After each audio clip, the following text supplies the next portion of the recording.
There is a kind of loneliness that doesn't announce itself. It doesn't come from being alone in a room. It comes from being in the room, your room, the room you made a home, the table you've set 100 times, and feeling like no one quite sees you. Your son is talking about something that happened at work. Your daughter-in-law is on her phone.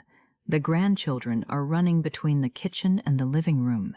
There is noise and movement and life happening all around you. And yet somewhere inside you, quietly, steadily, there is this feeling, I am not here. Not really, not because anyone is being cruel, not because they don't love you, but because somewhere along the way, without anyone deciding it, you started to disappear from the center of things. And now you are somewhere on the edge, present but unnoticed, speaking but not quite heard, part of the picture but somehow outside the frame. If that feeling is familiar to you, this conversation is for you. Because feeling invisible in your own family is one of the most common and least spoken about experiences of parents over 60. It doesn't get a name, it doesn't get a support group, it just gets carried, quietly, privately, often with a sense of shame, as if something is wrong with you for feeling it. There is nothing wrong with you. And today, we are going to talk about why this happens, what it feels like, and what you can actually do about it. Let's start here, because understanding what's underneath this feeling is the first step toward changing it. Feeling invisible in your family is rarely about one thing. It builds slowly, from several directions at once, and most of it has nothing to do with how much your family loves you. The first reason is that your role has fundamentally changed, and nobody made an announcement about it. For most of your adult life, you had a clear and central role in your family. You were the one who organized things, solved things, held things together. You were needed in obvious ways, for childcare, for advice, for money, for stability. Your presence had a function, and functions make people visible. Now your children are grown. They have their own homes, their own systems, their own way of doing things. They don't need you in the same ways anymore. And when the need changes, so does the noticing. You are still there, but you are no longer the person the room organizes itself around. And that shift, even though it is a natural one, even though it is what raising capable adults was supposed to look like, can feel like a kind of erasure. The second reason is that decisions are being made without you, not out of malice, just out of habit. Your son and his wife decide where they're spending Christmas and then tell you. Your daughter chooses how to handle something with the grandchildren and doesn't ask your opinion. The family WhatsApp group gets created and you're added as an afterthought. Plans are made, changed, finalized, and somewhere in all of it, your voice was never part of the conversation. Each of these things, on its own, is small, but they accumulate, and the accumulation sends a message that nobody intended to send. Your input isn't required here. The third reason is that when you do speak, you sense that you're being tolerated rather than heard. You say something at the dinner table, and the conversation moves on quickly. You share an opinion, and someone nods politely and changes the subject. You tell a story you've told before, and you catch someone looking at their phone. There is patience, but not attention. And patience without attention is a very particular kind of loneliness. This isn't about them not loving you. It's about the difference between being loved and being listened to. Both can be true at the same time. And for many parents over 60, love is not in question. But feeling genuinely heard, that's something else. The fourth reason is that assumptions about age have quietly crept into your own family. The outside world has stereotypes about older people. They're behind the times. They don't understand technology. They need to be managed rather than consulted. Most families would deny they believe any of this. But beliefs don't always announce themselves. They show up in small choices, not asking your opinion on certain topics, because they assume you wouldn't understand, explaining things to you in a simplified way, not including you in plans that involve coordination. They assume you'd find confusing. None of this is usually conscious, but it adds up to something you feel, even when you can't name it. The sense that in your family's mind, you have a smaller range than you used to, that there is a ceiling on what you're expected to contribute. The fifth reason is the loss of external identity that comes with retirement and the later years. When your work was defining you, when you had a title, a purpose, a place where your expertise mattered every day, that identity spilled over into how you carried yourself everywhere, including in your family. You arrived at the table as someone with a full life outside it, and that fullness made you more present, more visible, more grounded. When that outside identity fades, through retirement, through the end of a career, through the narrowing of your social world, something shifts in how you show up. Not because you are less, but because you have lost one of the things that reminded you, and others, of your dimensions. And people see dimensions. When they can't see yours, you can start to disappear. Before we talk about what to do, I want to stay here for a moment, because the feeling of being invisible in your family is not dramatic. It doesn't come with a clear event you can point to. There is no fight, no rupture, no moment where someone said something unforgivable. There is just this slow, quiet sense of fading. And because it is quiet, it is easy to dismiss. Maybe you've told yourself it doesn't bother you that much. Maybe you've told yourself you're being too sensitive. Maybe you've said nothing to anyone because you couldn't explain it in a way that didn't sound like a complaint. But it does bother you, and you're not being too sensitive. And it isn't just a complaint, it is a real and significant loss. Think about what it actually feels like, moment to moment. You say something, and there's a brief pause, and then the conversation continues in a different direction, as if you hadn't spoken. You share an opinion, and someone says, and moves on. You mention something you read or saw or experienced, and you can feel the polite patience in the room, the waiting for you to finish so that something else can begin, or maybe it's more structural than that. You notice that certain plans are made without you being part of the conversation at all. Decisions get taken and then announced. Things you might have had something to say about already happened by the time you found out. And there's nothing overtly wrong with any of it. And yet it adds up to a feeling that the family operates well, without your input. And everyone has quietly accepted that this is just how things are now. You spent years building this family. You poured yourself into it. You sacrificed for it. You organized and cooked and worried and showed up and stayed up and drove and listened and held. And now the family that you built sometimes moves around you rather than with you. And that gap between what you gave and what you're now receiving is something that deserves to be acknowledged honestly. It also touches something deeper than logistics. It touches your sense of worth. Because invisibility, when it comes from the people who matter most to you, carries a particular weight. It isn't just about being left off the group chat.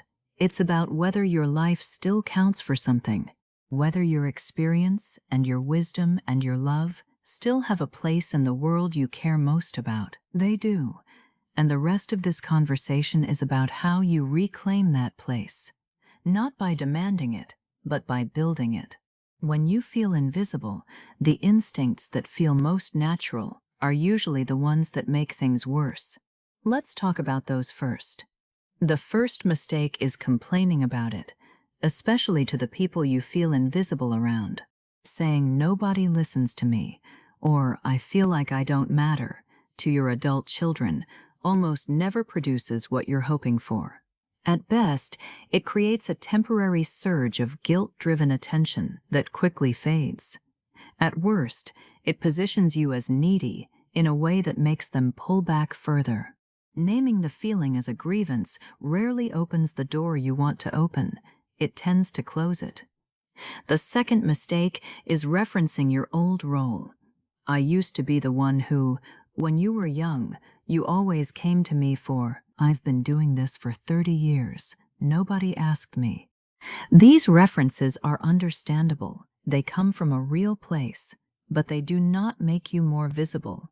They make you sound like someone who is grieving a past that's over, and people instinctively move away from grief they can't fix. The third mistake is trying to earn visibility through effort, cooking more, giving more, offering more, helping more, as if the right amount of generosity will finally tip the scales. But visibility is not earned through service. It comes from presence. And presence is something different, something we'll talk about in a moment. The fourth mistake is diminishing yourself. Oh, I don't really know much about that. I'm probably too old-fashioned to understand. You probably don't want my opinion. Every time you say something like this, even as a self-protective move, even to avoid rejection, you teach the people around you to take you at your word. And they will. People believe what you show them about yourself. The fifth mistake is waiting to be noticed. Sitting quietly in the corner of the family gathering, hoping that someone will come to you. Waiting for your turn to speak in a conversation that keeps moving without you. Holding your opinion until someone asks for it, and no one does. Waiting is passive, and invisibility loves passivity. It feeds on it. Now let's talk about what works. Step 1. When you are there, be fully there. This is simpler than it sounds, and more powerful than you might expect. One of the quiet ways that invisibility takes hold is through half-presence. You come to the gathering, but you hold yourself slightly back, not wanting to impose, not wanting to take up too much space. Managing the background instead of joining the foreground. You refill glasses. You check on the food. You position yourself as the caretaker of the room, rather than one of its inhabitants. The shift is this: sit down, stay seated, put down the dish towel, look at the person who is talking, ask them a question, lean in. Full presence is magnetic. When you are genuinely engaged, not performing engagement, but actually curious, actually attentive, actually in the room, people feel it. They turn toward it. They cannot help it. Full presence is one of the rarest things in a busy family.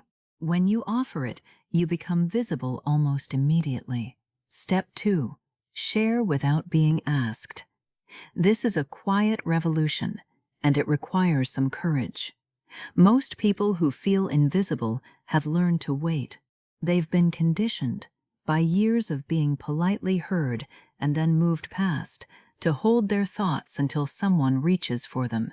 And since no one ever quite reaches, the thoughts stay unshared, and the person stays unseen. The shift is to offer without waiting for an invitation, not in a way that dominates the conversation, not with the energy of someone who has been waiting too long and now can't stop, but with the calm confidence of someone who has something worth saying. You have lived things that your children and grandchildren have not lived yet. You have perspective they cannot access from where they stand. When you share it, not as advice, but as experience, as observation, as story, you remind them that you are a person with dimensions they haven't fully seen. Something about this reminds me of a time when I've been thinking about what you said last week, and I read something recently that made me think of your situation. These are doors, and when you open them, you become the person who opens doors. That person is visible. Step 3. Build one-on-one connections. Family gatherings are noisy and diffuse. In a group of 4 or 6 or 8 people, visibility is hard to sustain. Conversations fragment, people pair off, and the person who doesn't have a natural pairing can end up on the outside. The solution is not to fight for attention in the group. It's to build the connection outside of it. Call your son on a random Tuesday and ask about one specific thing in his life. Not a check-in call, not just calling to say hi, but a genuine call where you already know something you're curious about and you ask about it. I remembered you mentioned that project at work. How did that go? That specificity tells him something. You were listening. You remembered. You care about the details of his life, not just whether he's okay in a general way. Text your daughter-in-law something she would find funny or interesting. Something that has nothing to do with the children, nothing to do with plans, nothing to do with logistics. Something that shows you see her as a person in her own right. People remember when they are seen as individuals rather than as components of a larger family structure. Ask your grandchild one question that nobody else thinks to ask. Not about school grades or sports results, something more personal. What is something they're looking forward to? What's a show they love right now, and why? What would they do if they had a free day with no plans? These questions say, I'm interested in who you actually are, and children, even teenagers, respond to that. They remember the adult who asked them something real.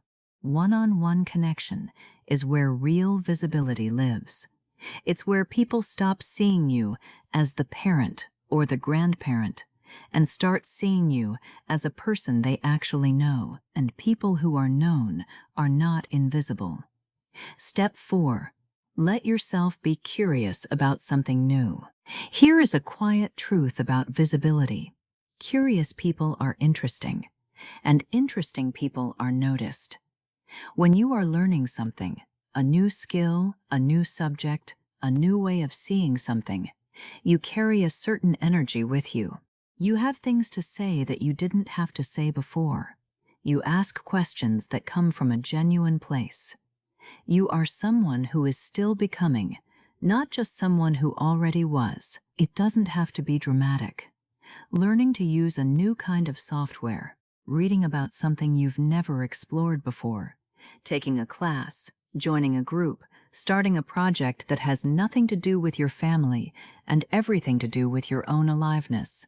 When you come to the family table with something new happening in your own life, the dynamic changes. You are no longer waiting to be drawn in. You arrive with something to offer. And people lean toward people who are arriving with something. Step 5. Define your own worth before you need them to. This is the deepest step and in some ways the most important. Feeling invisible in your family hurts most when your family is the primary mirror in which you see yourself. When their attention, or lack of it, is what tells you whether you matter. When being overlooked at the dinner table lands so heavily because you have nowhere else to go to remember that you are valued. The work here is to build other mirrors, to have other relationships, other communities, other places where your presence is noticed and your contribution is recognized. Not because your family doesn't matter, they matter enormously, but because no single source of affirmation can carry the full weight of a person's sense of worth. It is too much to ask of anyone. When you know your own value, when you carry it from inside rather than waiting to receive it from outside, you show up differently. You are less hungry for attention, less easily diminished by its absence, more grounded in yourself. And groundedness, like full presence, is something people can feel. It draws people toward you rather than signaling that you need something from them. You do not need your family to see you first. You need to see yourself first. And from that place, everything changes. Feeling invisible is not a small thing. It is the accumulated weight of a question that never quite gets asked out loud. Do I still matter here? In this family that I built, in this life that I made, in the eyes of the people I love most, do I still count? The answer is yes. It has always been yes. But the answer needs to be felt, not just known. And the path to feeling it is not waiting for your family to deliver it. It is building a life that makes it undeniable, to yourself first and then to everyone around you. The parents who reclaim their visibility are not the ones who complain about losing it. They are the ones who get curious again, who show up fully, who speak without waiting for permission, who build connections one at a time, patiently, without keeping score, who remember that they are more than their family's idea of them. They are the ones who sit down at the table as if they have every right to be there, because they do. They always have. You always have. We covered a lot today. We talked about the 5 reasons you might feel invisible in your own family. Not because anyone decided to exclude you, but because roles shift, habits form, and assumptions creep in quietly. We talked about what that invisibility actually feels like, and why it touches something deeper than just being left off the group chat. We talked about the 5 mistakes that make things worse: complaining, referencing the past, trying to earn visibility through effort, diminishing yourself, and waiting to be noticed. And we talked about 5 things that actually work: being fully present when you're there, sharing your perspective without waiting to be asked, building one-on-one connections outside the group, staying curious and alive to new things, and grounding your sense of worth in yourself before you need anyone else to confirm it. You are not invisible. You never were. But you may have been standing slightly to the side of your own life. And the invitation here is simply to step back to the center, not with noise or demand, but with presence, with curiosity, with the quiet confidence of someone who knows they belong. This has been Family Bonds After 60. Take care of yourself, and remember, the most visible person in any room is the one who is most fully, most genuinely, most unapologetically themselves.